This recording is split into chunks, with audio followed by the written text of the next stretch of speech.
guys, welcome back again to my vlog.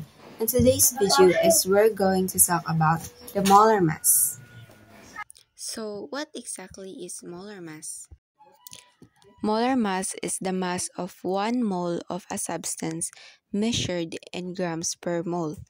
It is calculated by adding the atomic masses of all the atoms in a chemical formula. And the numerical value is the same as the substance atomic or molecular mass in atomic mass units. So we have basic example here. We have O3 and S8. So we have to find their molar mass.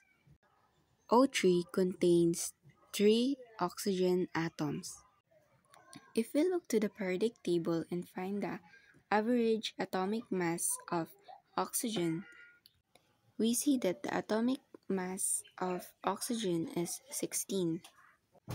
And just write 3 times 16. And we need to multiply this. 3 times 16 is 48.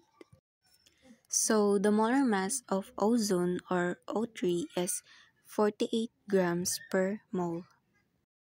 So what about the molar mass of sulfur or S8? So what we have is 8 sulfur atom, and the average atomic mass of sulfur is 32.07. Now all we need to do is to multiply this 32.07 times 8 equals 256.56. So this is our molar mass of sulfur, 256.56 grams per mole.